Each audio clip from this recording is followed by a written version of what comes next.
Hello, everyone. This is Sebastian, and welcome to the 6th episode of the Storytelling Podcast here on KWDC 93.5 LPFM Delta College Radio.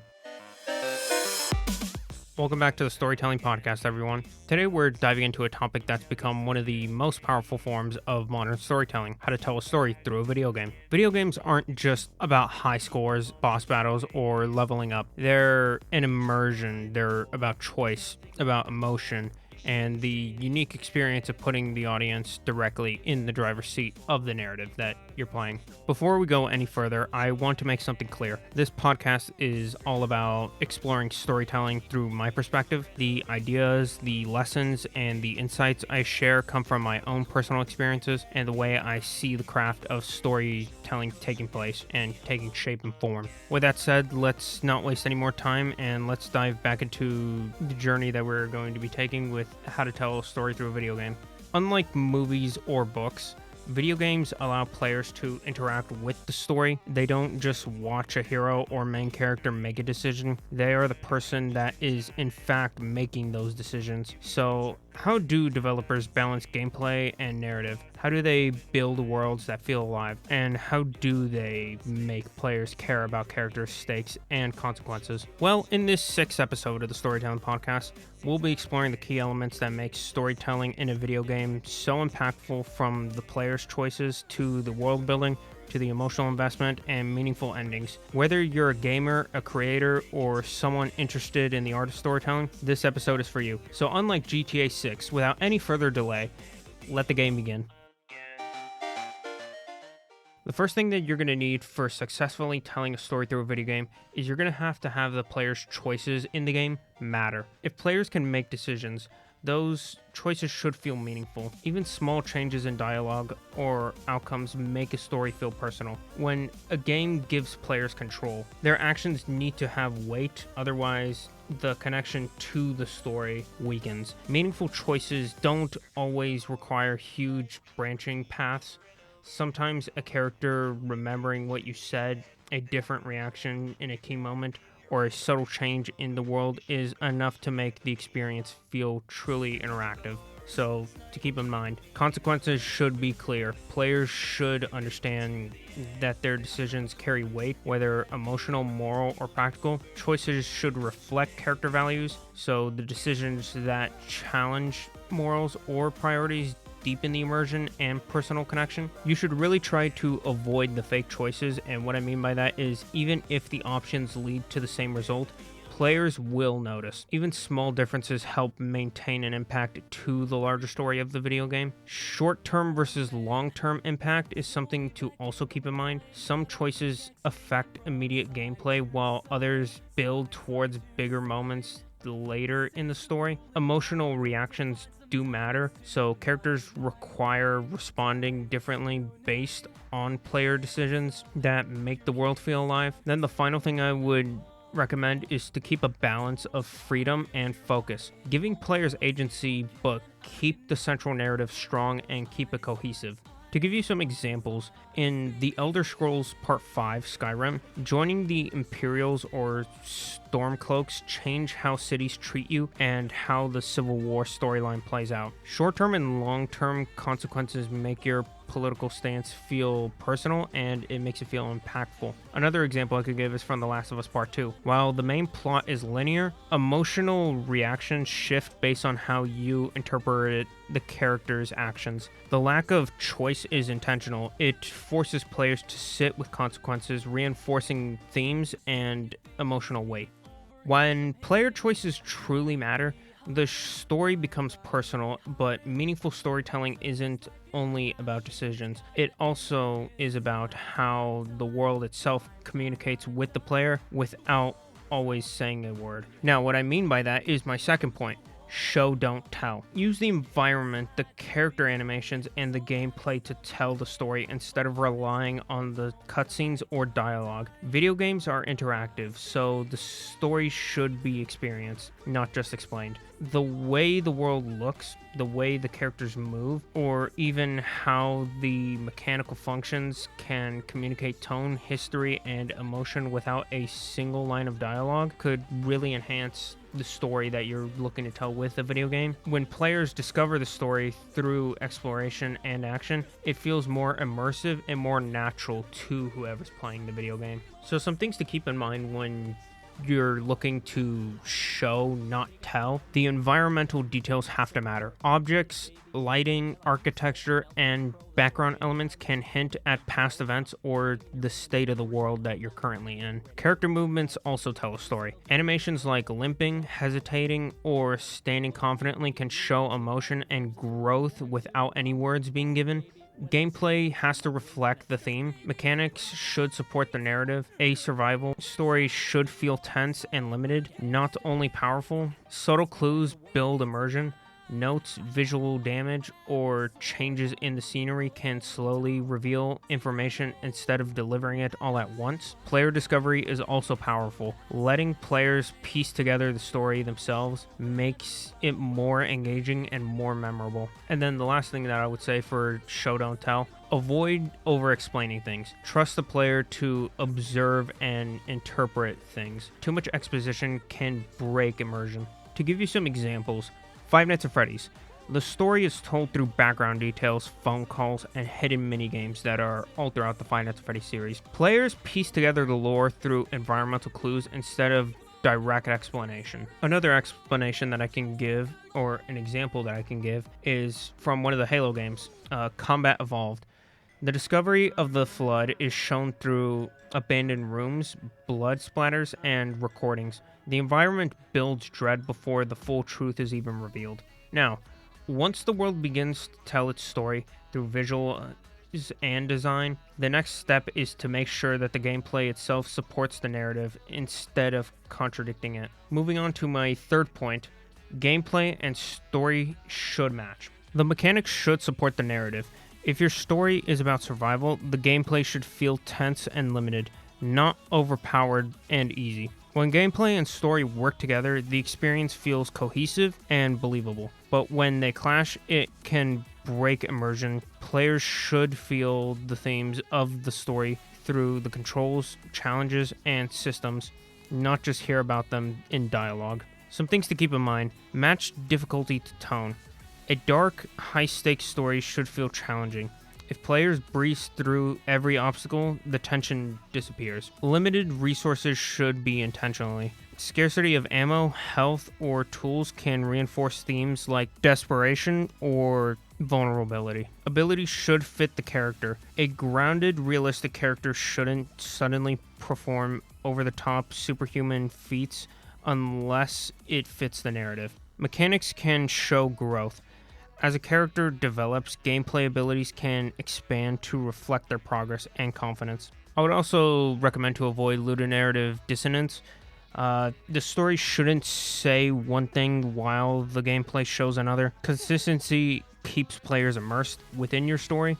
And the last thing that I'll include for this little segment, emotion through interactions, whether that's struggle, pressure, and risk in the gameplay, can create emotional reactions that strengthen the story's impact. To give you guys a few examples, from the first Last of Us game, limited ammo and brutal combat reinforce survival themes.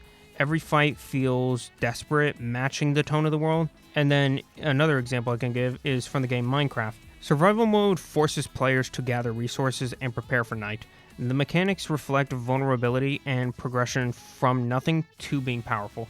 Now, even if mechanics and themes align perfectly, the story won't fully connect unless the characters at the center of it feel real and worth investing in. The fourth thing that you're going to want to keep in mind is having strong characters in your video game. Players connect to characters with clear motivations, flaws, and even growth, making them feel human or at least emotionally real. A strong character isn't just someone who looks cool or has powerful abilities. They need reasons behind their actions and room to change over time. When players understand what a character wants, what they fear, and what they struggle with, the emotional connection becomes much stronger. So things to keep in mind for having a strong character. Clear motivations is the top priority. Players should understand why the characters are doing what they're doing. Strong goals create purpose and they create directions.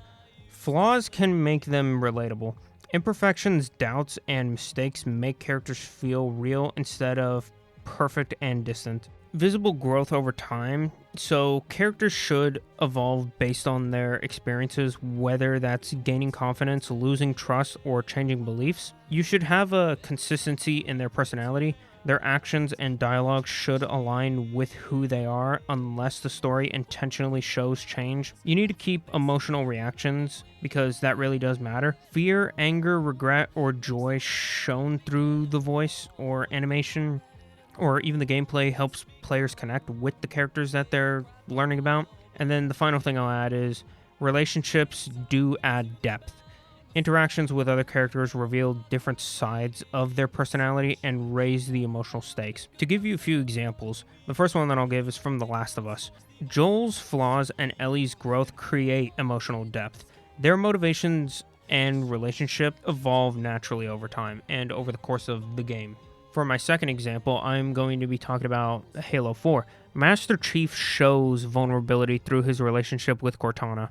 Cortana's deterioration adds emotional stakes and visible character change within Master Chief. When characters feel human and layered, the stakes naturally become stronger because now it's not just about completing a mission, it's about what those characters stand to lose. Now, for the fifth thing that you're going to need in how to tell a story through a video game is you're going to have clear stakes. The players should understand what's at risk. What happens if they fail? Why does this mission even matter? Clear stakes give the story urgency and it gives it purpose. If players don't know what they're fighting for or what they stand to lose, the tension disappears. Whether it's saving a loved one, protecting a city, or surviving the night, the consequences of failure need to feel real and they need to feel important. Some things to keep in mind for clear stakes. Define the goal clearly. Players should always know what they're trying to accomplish and why it matters. You have to show the consequences of failure. Even small glimpses of what could go wrong make the stakes feel more serious. Personal stakes are powerful as well. Saving the world is big, but saving someone you care about can feel even stronger. Escalating the risk over time as the story progresses, the challenges and the consequences should grow to maintain tension. You should be able to make it emotional, not just physical. Loss of trust, broken relationships, or moral compromise can be just as impactful as physical danger. The last thing that I'm going to recommend for clear stakes is remind the player what's on the line. Through dialogue, through visuals, or even through gameplay pressure, you have to reinforce the mission that they're on matters. To give you a few examples, the first one, Call of Duty Modern Warfare 2. Missions clearly show global consequences and rising tension. The infamous airport scene demonstrates how high the stakes truly are. And then for Five Nights at Freddy's 3, survival against Springtrap has a clear, immediate stakes. Make it to 6 a.m. or you're going to lose. The hidden good ending raises long-term narrative stakes, but if you go for the regular ending, or the basic one that you'll get to first, that one will show like more of a short-term narrative stakes. Now, high stakes alone aren't enough. How and when those intentions moments unfold depends entirely on the pacing. Before we get to that though, thank you for joining us on the 6th episode of the Storytelling Podcast on how to tell a story through a video game here on Delta College. We are going to be taking a quick break, but we will be right back here on 93.5 KWDC. Talking to your kids about the dangers of vaping can be hard. Getting them to listen to hot gossip is easy. So here's some drama you could share with your kid. Dude, did you hear about Cassie and Jake? No, but did you hear that vaping can cause irreversible lung damage and nicotine affects brain development? Nuh-uh. You don't need to gossip if you want to have an open conversation about vaping. So if you want to get tips on when and how to talk to your kids, visit talkaboutvaping.org. Brought to you by the American Lung Association and the Ad Council. Hey guys, hope you had a good little break there. Now let's continue with the 6th episode of the Storytelling Podcast on how to tell a story through a video game here on Delta College. We last left off on clear stakes. Now we're going to be transitioning into how pacing is everything. Pacing really is everything in a story. Balancing action, quiet moments, and emotional beats are things that you need to keep in mind for a story, at least for a video game. Too much of one thing can make the story feel rushed or it can make it feel dragged out. Constant action can exhaust players and lessen the impact that it should be given. While too many slow moments can make the experience feel stagnated, strong pacing gives players time to breathe, reflect, and prepare before the next major event that's going to be taking place in the game. The contrast between intensity and calm is what makes both feel meaningful. Some things to keep in mind: let the big moments breathe. After a major battle or emotional scene, give players the time to process what just happened. Build towards the climaxes. Gradually increase tension, making the action sequences feel earned rather than just random. Use quiet moments for character development. Slower sections are great opportunities for dialogue, reflection, and relationship growth. I would have to recommend to avoid repetition. Repeating the same type of mission or emotional tone can make a story predictable. Control the emotional rhythm, so shift between hope, tension, fear, and relief to keep players emotionally engaged. And then the last thing that I would recommend is to end on impactful notes, whether it's a mission, chapter, or the full game. Strong closing moments leave a lasting impression. Some examples that I can give: in The Last of Us, intense combat is balanced with quiet exploration and character dialogue. Emotional moments are usually given time to breathe. And then in Mario Odyssey, fast-paced platforming is broken up by exploration and lighter moments. Each kingdom builds towards a clear climax, yes, but it doesn't feel repetitive. There's not the repetitiveness in it. It feels like it's a new adventure each time when you're moving on to the next stage of the video game. As pacing gives players time to breathe between major events, those quieter moments also create the perfect opportunity for players to explore and uncover the deeper layers of the world. I, of course, am making note of this because my 7th point: world building through exploration. Let players discover lore naturally through notes, background details, NPC dialogue, or hidden areas. Instead of explaining everything directly, games can encourage players to piece together the world on their own. When lore is discovered through exploration, it feels rewarding and immersive. It turns storytelling into an active experience where curiosity leads to deeper understanding. Some things to keep in mind for world building through exploration: reward the exploration. Hidden rooms, optional conversations, or environmental clues can leave extra layers and reveal extra layers of a story that's being told. Keep it optional but meaningful. Not every player will search for every detail, so the main story should still feel like it's a standalone story on its own, and it should feel like a strong story on its own. Use environmental clues, whether it's damage or abandoned objects or changes in scenery, that can hint at past events without directly explaining it. NPC dialogue can add perspective. Side characters can offer personal stories or options or even opinions that expand the worlds. Avoid information dumps, so essentially avoid heavy exposition. Spreading lore across different discoveries keeps it engaging instead of overwhelming. And then the last thing that I would recommend to keep in mind would be to encourage curiosity. Leave some mysteries unanswered so players feel motivated to explore and to even theorize. Some examples that I can give: in Five Nights at Freddy's 2, minigames and background hints slowly expand the timeline of the games. Players discover lore through secrets, not directly through exposition. I mean, there is some stuff in the exposition, specifically with Phone Guy throughout the night, but you really have to look at the clues that are hidden around the pizzeria and even in the minigames. The second example I can give is from Elder Scrolls V: Skyrim. Books, ruins, and NPC dialogue deepen the history of Tamriel. I'm hoping I said that right. So exploration rewards curiosity with meaningful lore in that game. And the more players discover about the world and its history, the easier it becomes for them to form an emotional connection to everything happening within it. And of course, I'm making my next point clear: emotional investment. Give players a reason to care.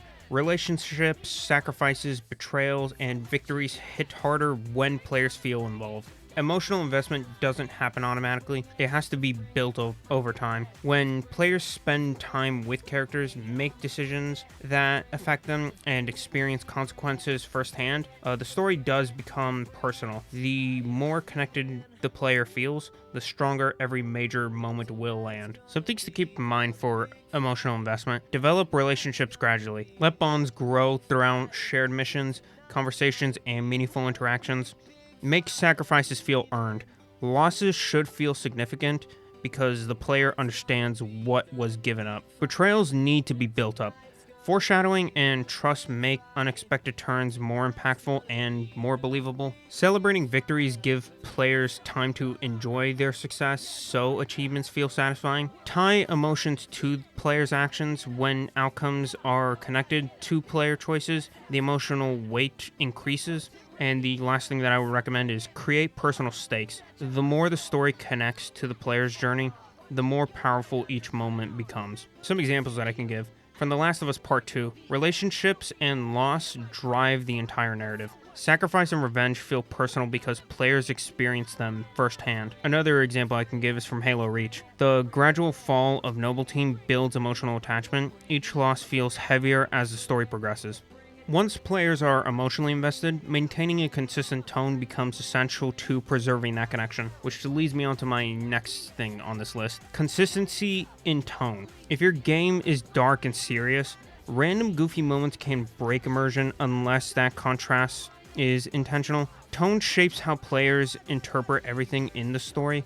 When the emotional style suddenly shifts without purpose, it can feel inconsistent and pulls players out of the experience. A strong narrative keeps its atmosphere steady or carefully controls when and why it changes. Some things to keep in mind for consistency in your tones. Establish the tone early on in the game. The opening moment should signal whether the story is serious, lighthearted, or tragic, or even comedic. You have to be consistent with dialogue and consistent with humor. Jokes or exaggerated behavior should match the overall mood of the game. You should use contrast intentionally. A brief light moment in a dark story can add relief, but it needs to feel natural and not random. Music and visual style do matter here too. The soundtrack, lighting, and art direction all reinforce the emotional tone. Character behavior should fit the world. Reactions to danger or tragedy should align with the seriousness of the situation. And the last thing that I would emphasize here on the consistency in the tone, avoid mood whiplash. Sudden emotion shifts without buildup can weaken dramatic impact and even the immersion. Some examples that I can give. Five Nights at Freddy's. The dark atmosphere stays consistent through sound design and visuals. Humor is minimal in maintaining the tension of these games, specifically the first game. Then for my second example, in Sonic Adventure 2, even with energetic gameplay, the serious moments like Shadow's arc maintain emotional focus. Tone shifts are intentional and tied to the character development that is in the game, because Shadow is, after all, a darker character than what happened with Sonic, mainly because of Shadow's past. And when the tone remains steady and intentional throughout the journey, it sets the foundation for the ending, and that usually leads to it feeling natural and feeling earned and even impactful. Of course, this is the final thing that I'm going to touch upon for how to tell a story through a video game, a satisfying resolution. The ending should feel earned. It doesn't have to be a happy ending by any means, but it should make sense based on the journey the player experienced. A strong conclusion reflects on the choices, growth, and struggles that came before it. If the ending feels rushed, disconnected, or unearned, it can weaken everything that built up to it. Players should walk away feeling that their time, effort, and emotional investment mattered. Some things to keep in mind with a satisfying resolution: pay off what you set up. Major plot points, character arcs, and themes should reach a satisfying resolution by the end of the game. Reflect on the player choices. If the game includes meaningful decisions, the ending should acknowledge them. Stay true to the tone. A dark story doesn't need a cheerful ending, but it should feel consistent with the narrative that was established. Give emotional closure. Players should understand where the characters stand, even if every question isn't fully answered. Avoid last-minute twists without any setup. Surprises work, but when they're supported by earlier hints, that's when they actually shine. And the last thing that I will recommend, leave a lasting impact. Whether hopeful, tragic, or bittersweet, the ending should stay with the player long enough after the game is over. Some examples that I can give. In Halo 3, major story arcs from the trilogy reach a payoff. The ending reflects sacrifice and victory while staying true to the tone. And then in The Last of Us, the first one, the ending is morally complex but consistent with Joel's character. It leaves a lasting emotional impact without feeling unearned. In the end, a powerful resolution is what leaves players thinking about the story long after the video game is over. And that's what truly defines great storytelling in video games. As a small recap, when you bring these elements together, you get meaningful player choices. You have amazing visual storytelling. You get a gameplay that supports the narrative of the video game. You introduce and you come to know the strong characters within the video game. You have clear and visible clear stakes in a video game. You have balanced pacing throughout the video game. You have some form of immersive world building within the story of the video game that you are exploring. You gain emotional investment for the video game. You are able to see a consistent tone throughout the video game. And by the end of it, you are rewarded with a satisfying resolution by the end of your video game. You create more than just a game. You create an experience. Great video game storytelling works because it combines interaction with emotion in a way no other media can. It allows players to not only witness a story, but to live it, shape it, and feel the weight of it. And when all of these pieces align together, that's when the video game stops being just simple entertainment and it becomes something unforgettable. Now, surprise, surprise, I'm not going to be alone for this next segment of the 6th episode of the Storytelling Podcast. But before we begin, thank you for joining us on the 6th episode of the Storytelling Podcast on how to tell a story through a video game here on Delta College. We are going to be taking a quick break, but we will be right back here on 93.5 KWDC. The more you listen to your kids, the closer you'll be. So we asked kids, what do you want your parents to hear? I feel sometimes that I'm not listened to. I would just want you to listen to me more often and evaluate situations with me and lead me towards success. We're not adults, so just be there and listen. I just want someone to yap to. And I just feel like I'll be fine if someone just hears me talk and talk and talk and talk and talk and talk and talk. You're doing a really good job. And I don't think I tell you that enough. And I know sometimes we get into it and it's just hard on both of us. But, try to understand me more and I'll try to do the same. Listening is a form of love. Find resources to help you support your kids and their emotional well-being at sounditouttogether.org. That's sounditouttogether.org. Brought to you by the Ad Council and Pivotal. Hey guys, hope you had a good little break there. Now let's continue with the 6th episode of the Storytelling Podcast on how to tell a story through a video game here on Delta College. Hi, I'm Elton Soriano, digital media student here at Delta College. So what are we going to be talking about today? So we're just going to be talking about just storytelling through a video game, and I can't think of a better game for storytelling than The Last of Us. Yeah. I mean, there's a lot of great games out there that can be debated as just as good, like Red Dead Redemption, some of the Final Fantasy series, but I think that Last of Us really portrays that world and that time and the emotions behind it in just a unique way that is hard to replicate. Yeah, despite never playing the game, I have seen the playthroughs of each of the games, the complete, because I know that there's different things that could happen depending on the choices that you make in those two specific games. But The Last of Us 1 in particular, I knew that was one of the games that a lot of people really fell in love with for what it introduced and how it just played out as a story. Yeah, I mean, when it first, was coming out for launch, I think it launched, I want to say 2013, I could be off by a couple of years, on the PS3. People were really excited about it, but that's one of the few games that, I was taken back with it within the first 15 minutes of the game, and it's a great story. How would you say your first interaction with the game was? Well, I think my first interaction with the game, picking up the controller and playing it, I believe it was the same as everybody else's, because that's one of the few games that, and I don't cry at movies, I don't cry just with media. Yeah, just with media in general. But that game, that first 15 minutes where the opening, the opening with the daughter and the main character, Joel. I don't know why it's escaping my mind right now. Yeah. Of course, with Joel, with his daughter Sarah, Joel and Sarah, and you see his tie with her because it opens up with it's his birthday. He's struggling at work looking for more work to support her. He's a single father. So you gather all of that, and then she goes to sleep, and then she wakes up, and then you're her, and then it takes you through this whirlwind of a chaotic world that's now an experience, an apocalyptical event, and the tragedy at the end in those first 15 minutes lets you know what this game is about. It's about loss. It's about love. It's about emotions. And as soon as that happens, it cuts to black, and then the title starts. The Last of Us. Yeah, so it's very unique. With an intro like that, I would say that that's probably one of the best intros to a game. Now, again, like I said, I haven't played the games myself, but I did see the playthroughs. Every time I've seen that opening scene, it's been one of those things where it's like, damn, it actually pulls you into this. And then when it subverts your expectation with what happens to his daughter, it's like, oh, I need to see what happens to the rest of this.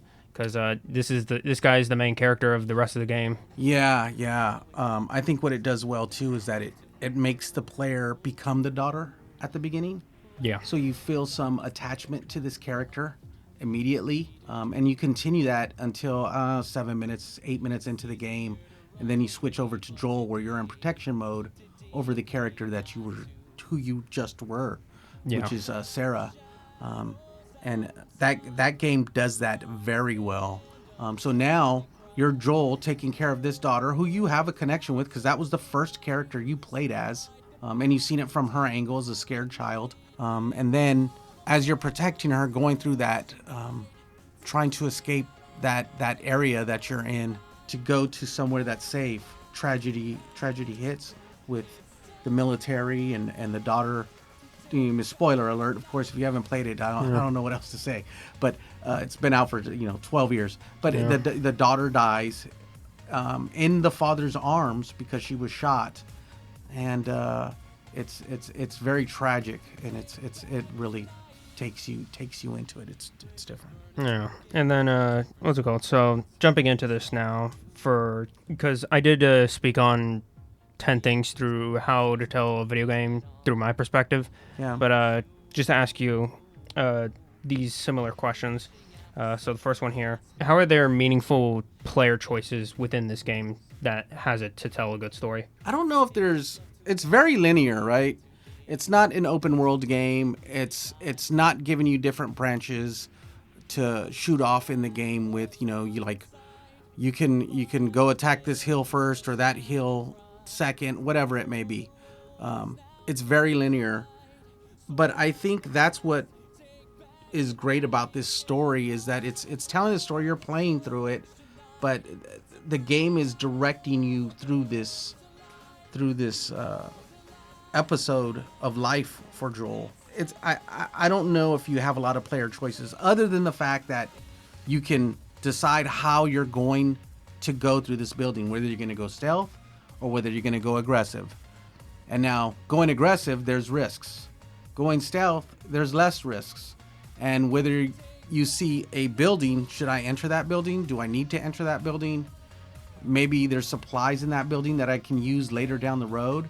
I mean, you're going into a dangerous area just to get a bottle of alcohol and a cloth or rags, just so you can, support your buildup of ammunition for future use. So I don't know if they give you a whole lot of choice, but I think that sometimes when there's too much choice, that you lose sight of the actual story, and that's what this game does. Is it carries that story throughout the game very well. So what's it called? The second one, you kind of just touched upon it, but in a way, like, even I have seen this. There is amazing visual storytelling within this game itself. So as a visual story, like, yeah, I guess you could say that to touch upon what you put in, there's not really like specific choices that you can make for this. It's not that type of game, but I mean, if you want to do something like stealth or go aggressive, in a way that shows you a version of visual storytelling where it's like, okay, do you want to do this or do you want to play it like this? Yeah, there's different routes. I mean, the map has, if you're in one area, like you're in a city or you're in a sewer, the maps basically lead to the same place.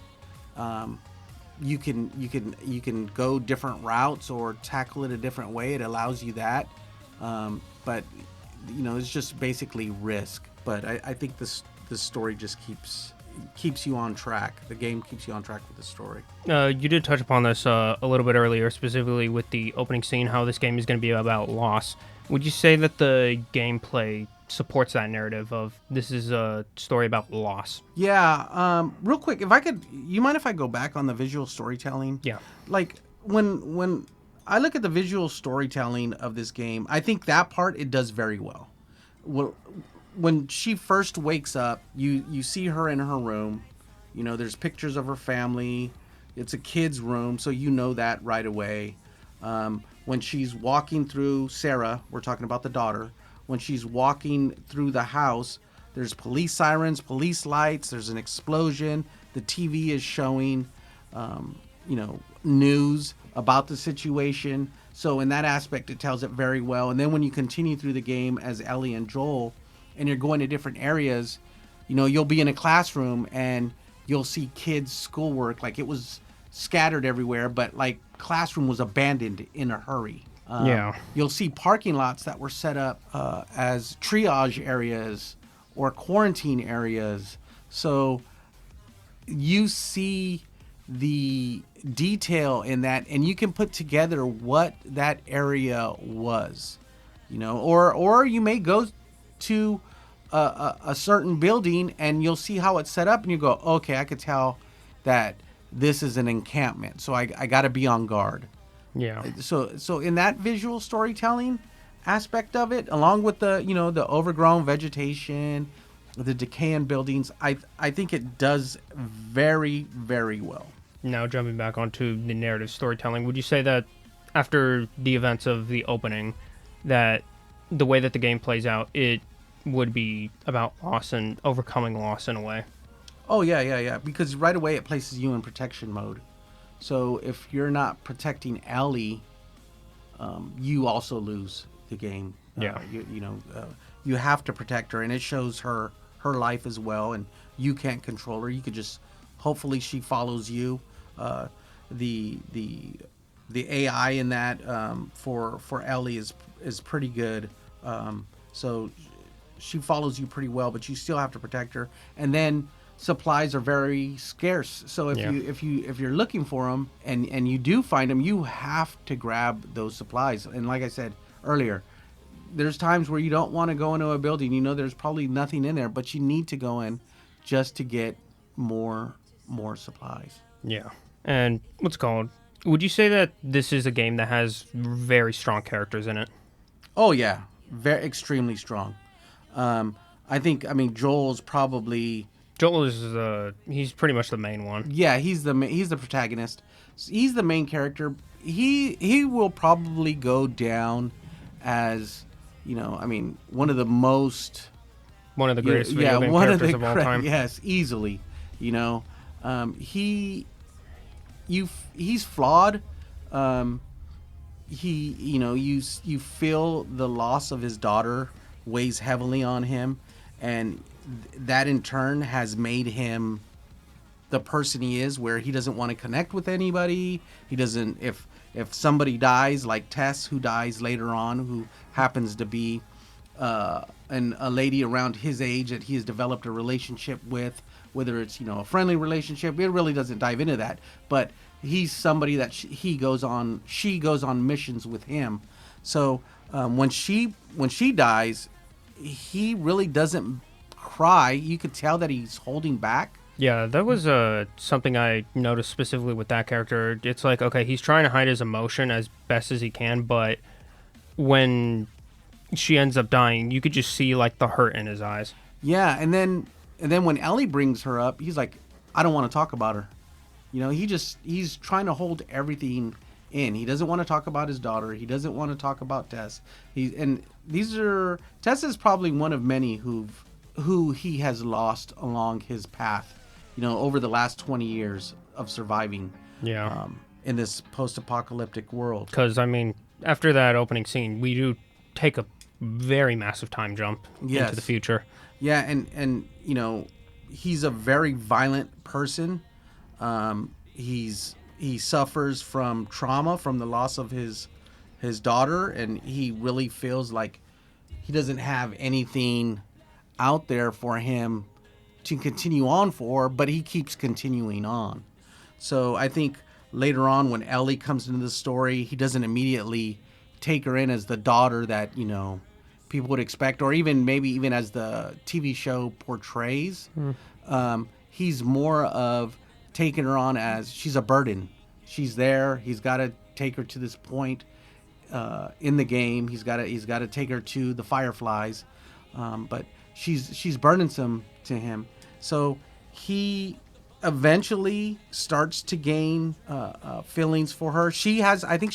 Ellie has feelings for Joel long before he does, because she looks at him as the protector, as a father figure, pretty quick. I mean, it doesn't take long, but eventually she feels that way. And I think the big moment, and is when they have that discussion of Ellie saying, "Hey, I'm not your, I'm not like Sarah. I'm not. I can survive. I'm strong." He doesn't basically, you don't need to be overprotective of me. I can survive. I can, do this. And, right away he cuts her off and gets angry with her and, tells her, "Hey, you know what? You're right. You're not like her. And I'm sure as hell not your father." And, that really hit Ellie hard. And that showed also how cold he can be. And how cold he became after what happened. Yeah, exactly. But yeah, he's strong. Ellie's a strong character as well. I think she develops in the game, especially at the end when she is hunting and protecting, and it shows how the world has also turned her, because she goes from somebody who's not really a fighter or somebody who kills at will. When she's taken over by those cannibals and they kidnap her, and she's in survival mode and trying to protect herself from that leader. I think his name is David. It shows how she turns her thought process around and her survival instincts when she ends up killing him. Aside from what we had mentioned earlier, where Joel's probably going to be he's probably one of the greatest video game characters of all time. I would say that Joel and Ellie, specifically those two, they're probably one of the best duos that we've ever gotten in video game history. Yeah, I can't disagree with you at all there. They are, and they're awesome. Yeah. Now, moving on from the strong characters, there are very clear stakes in this game specifically. I mean, you have the clickers, and then you have the humans that are still alive who are antagonists throughout the game. Would you, like, when you first play the game, or not when you first play the game, but when you play the game, specifically with the clickers, you could tell immediately what the threat is right there with those things. Yeah. And then with the humans, basically the same thing. And I mean, getting a little bit into like what happened in part 2, like you could see what, like, specifically with Abby, I believe the character's name is, her villain, you could see the stakes there, because what she ends up doing, she ends up killing Joel. Yeah. And that's a whole nother discussion with Abby. I mean, that's part 2, but, she's painted as a villain, but is she a villain when you look at it from her side?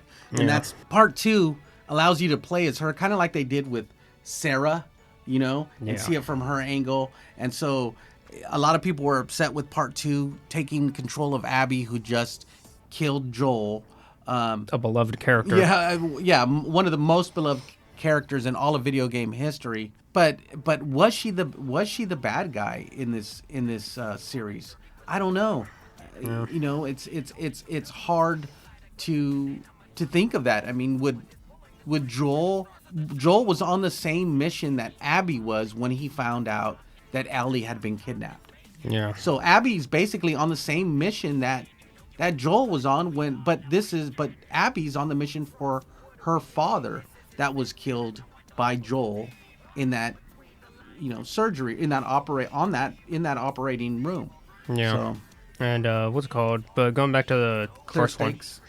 Yeah, going back to the to the first game though. Mm-hmm. Other than we could pretty much see Abby's clear motivation as to why she's doing what she's doing. Yeah. And you could tell that she she doesn't really hold back with what she is doing. No.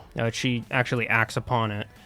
But for the first game, at least, because like I said, I've only seen the playthroughs a couple of times, specifically with the human antagonists of the game. Are you able to tell right away what the stakes are with those characters? With the antagonists? Yeah. I think with the antagonists, you are able to, like with the cannibals, you can tell that they're just out for food and to kill people and dominate their area. With the clickers and the bloaters, all those enemies that are just there, they're just moving around nonsensical because they're infected. But I think the clear stakes for Joel and Abby and Tess, at the beginning are very clear. Not Abby, it's Ellie. Oh, Ellie. I'm sorry. Yeah. Thank you, Ellie. That would have been a whole different we're game. going back into forth. Yeah. Yeah. So for Joel, Ellie, and Tess are very clear. That they got to get Ellie to a safe point and get her to the Fireflies, and then later on it becomes more clear that she's the savior of the world just because she's able to. They may be able to find a cure through her blood, for this virus. Yeah. So and getting her to an area where they can pull that from her. Okay. For this next one, let's talk about both of the games. Would you say, or how would you describe the pacing of these games? I think the pacing's very good. I think there's a lot of gameplay mixed in with the cutscenes. I mean, cutscenes sometimes, like if you played Metal Gear Solid, right? Metal Gear Solid is known for, I think, all the games basically, except for the first Nintendo one, NES one. They all have these super long cutscenes that can get boring and you could get a little lost in them. But I think in this game, the cutscenes are long enough, but they're not overly long. They really push the story, and the gameplay matches that story. I think there are parts where you're walking around and you feel a sense of peacefulness in certain areas because there's so much vegetation, so many trees are grown, there's birds everywhere, and then 10 minutes later as you're walking through, you got to get across this road, but the only way is through this tunnel. So now you have to leave this peaceful area and go into this dark tunnel, and it slowly transitions you into your alert level going up and more intense. I think this game's very, very well balanced with the pacing. Yes. Part 2, the only reason why I say not as much, I think the pacing's okay in part 2. The only problem is that you keep flip-flopping back and forth between Abby and Ellie. So you're kind of dealing with two stories at the same time. So you'll be in Ellie's story and going through that, and then boom, it cuts off, and now you're in Abby's story and going with that. And so there's two different stories, two different scenarios. I mean, eventually they're gonna meet at the end, but I think the pacing could be a little bit better in that one. Yeah. Now, other than the pacing, would you say that this has immersive world building in this game? Yeah, I think so. I think that if you look at everything in totality of the game, of how they developed the areas, how they developed the scenes, like there's certain times where you're like in a building, right, and you can't get through this door and you're trying to figure things out, but if you just pick up a brick and throw it through a window, the glass shatters, and then you're able to go outside of the skyscraper. I mean, you're several stories high, not 10, 20 stories high, but you're able to walk along that ledge and then break through another window and then get around that obstacle. So there's a lot of different things.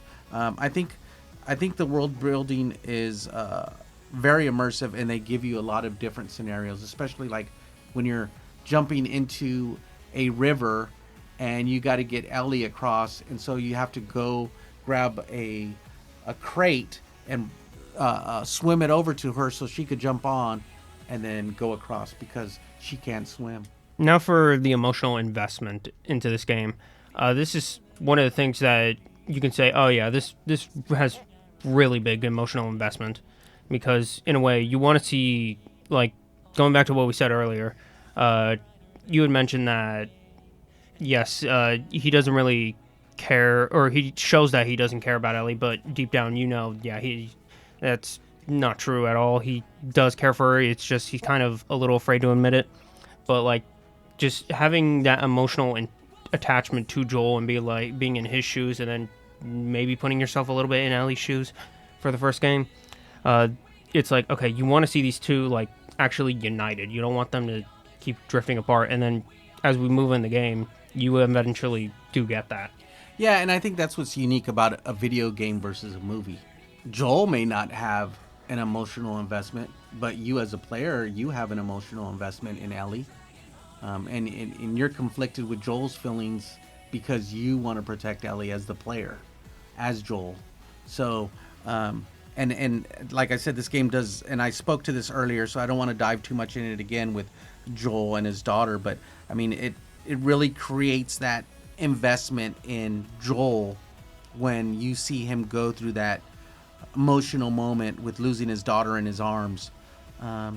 And so now you're Joel, who just lost his daughter, and now you're protecting Ellie. So you have those feelings yourself. So you have investment to protect Ellie. Although Joel may not have that same at that moment, you as the player, I think you have that. So this game does a great job of that. Moving on from the emotional investment into the story, the consistent tone. Now we're gonna touch upon a bit of the two games here because this is how this would, show.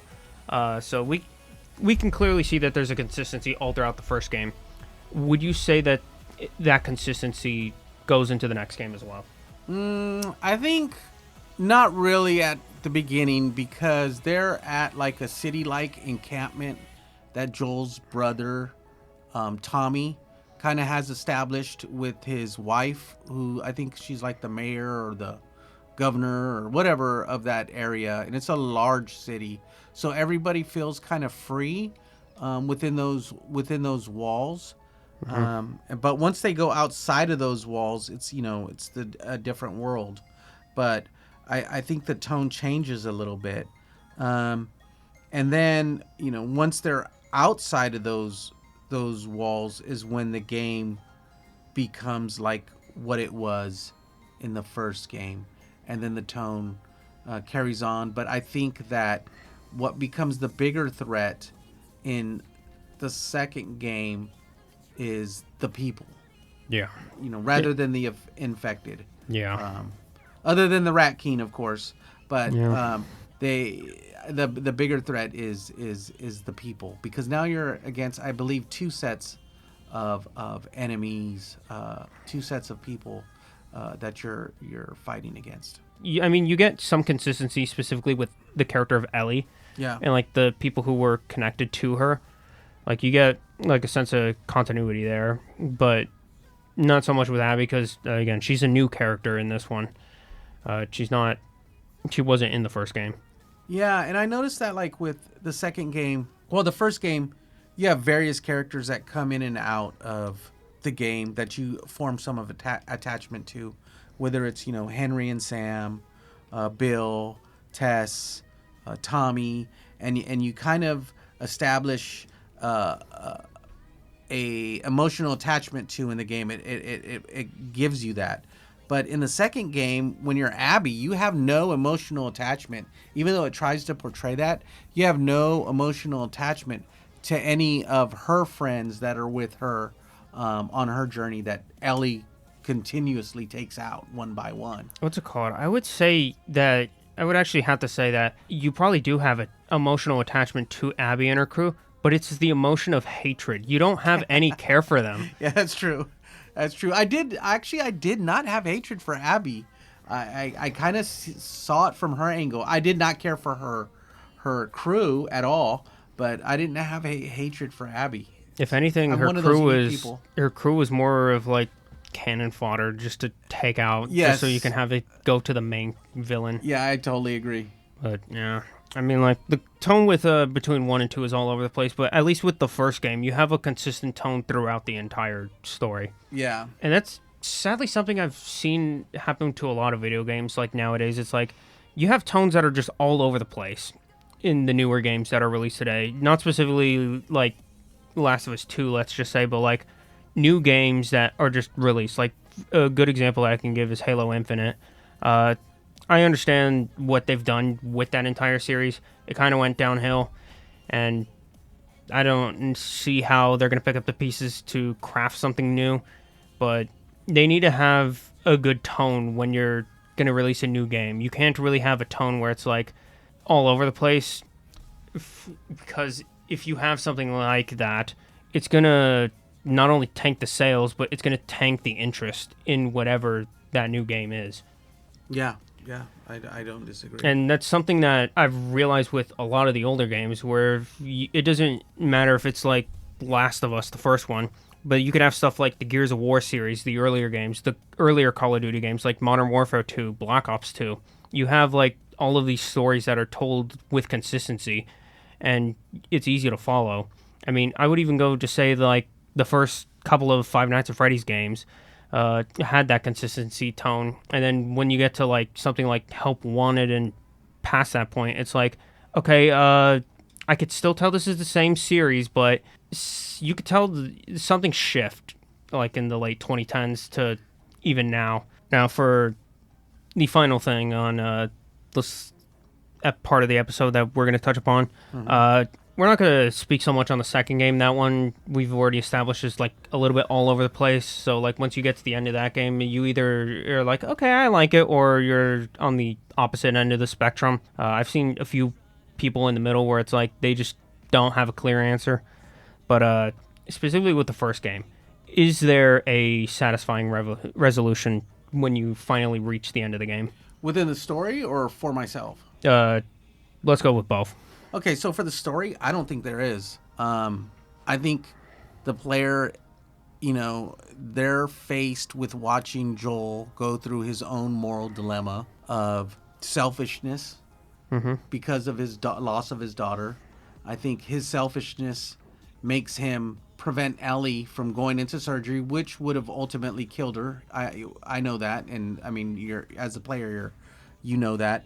But that's what she wants, because she knew that in order for her to save the planet, to not the planet, but to save the people that are remaining on this planet, with a cure, they would have to pull samples from her brain, which would kill her. And she wanted that. She wanted to be the reason for the cure. Yeah. And Joel did not want to lose Ellie. He did not want to lose another daughter. And this time, he had control of that. So he elected to go in there, kill everybody in that operating room, rescue Ellie from the table, and then take her to, a safe place and lie to her at the end, and basically tell her that, there were other people that had the same thing and same condition she had, same immunity, and there was nothing that could be done. So I don't know if there's a satisfying resolution, because you're kind of left knowing that Joel is lying and he saved her to be selfish because he wanted to keep his new found daughter, quote unquote, alive, but at the same time you understand that, you understand his reasoning for saving her and sacrificing millions of people just so he could have his daughter. So I don't know if there's a satisfying resolution within the game, and that goes on into the second game. I think for the player, there was yes, satisfying resolution in knowing that you have just probably played the most epic. I won't say most epic game, because the gameplay is good. Epic stories. video games. One of the most epic video game stories ever. Just the story ending. You're just like, wow, this was a great game. The story, I mean, it's second to none in my opinion. Okay, here's a little bit of a bonus question. So you've seen the show, and then you've played the first game. Would you say that this is one of the perfect examples that you can give on how to tell a story through a video game instead of a TV show or movie? Yeah, because a TV show, you're a passenger. You're sitting watching this story unfold. And in a video game, you're not a passenger. You are the characters. You're the characters. So you're taking part in this story. You're one of the actors in that story, So it's a whole different perspective. And with this video game, as well as the story flows and goes, and the emotions tied to it, the loss, the potential for loss daily, and you don't know who's gonna die next. If you're playing it fresh, it really takes you on a whirlwind of highs and lows. So yeah, I think this is the perfect video game in telling a story. Of course, Red Dead Redemption 2 is out there. Yeah. There's a few Final Fantasies. Chrono Trigger is also awesome. There's a lot of different stories you can go back on, but this is one of the ones that are probably, or at least to you, it's probably the best one that you've seen. Where it's like, this is how you can confidently say, this is how you tell a story through a video game. Yeah, in my opinion, I do enjoy playing other video games more than this game, but as far as the storytelling, I don't know if there's a better story as far as the way it unfolds and the way it's told and the way it pulls you in. Thank you for joining me on this episode of the Storytelling Podcast. It's been a really good talk. Yeah, thank you for having me. Yeah, thank you for joining me as we come to a close. But before that, thank you for joining us on the 6th episode of the Storytelling Podcast on how to tell a story through a video game here on Delta College. We are going to take a quick break, but we will be right back here on 93.5 KWDC. Don't let biased algorithms or degree screens or exclusive professional networks or stereotypes. Don't let anything keep you from discovering the half of the workforce who are stars. Workers skilled through alternative routes rather than a bachelor's degree. It's time to tear the paper ceiling and see the stars beyond it. Find out how you can make stars part of your talent strategy at tearthepaperceiling.org. Brought to you by Opportunity at Work and the Ad Council. Well, everyone, that's going to be it for this podcast episode on the Storytelling Podcast. Thank you so much for joining us on the Storytelling Podcast for how to tell a story through a video game. I'd like to thank Elton for joining me on this episode and talking about the Last of Us series. As we wrap this episode up of the Storytelling Podcast, I just want to say thank you. The fact that you chose to spend your time listening to this truly means more than you know.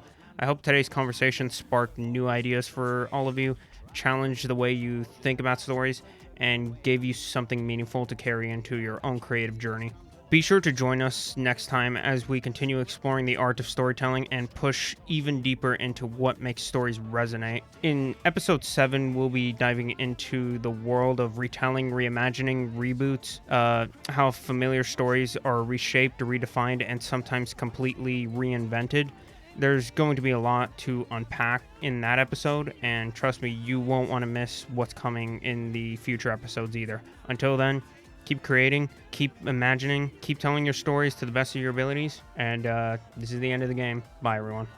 The Storytelling Podcast has been a production of KWDC 93.5 LPFM Delta College Radio. This program is made possible by listeners like you. Programming is produced by the students, staff, and faculty of San Joaquin Delta College's Digital Media Department and supported by the Delta College Department of Arts and Multimedia, the Career Technical Education and Workforce Development Office, and the state of California. Thank you for listening. Trail to tell some tale by a boat and sail, but sure there's an avatar play on bells that fail. Smash it up and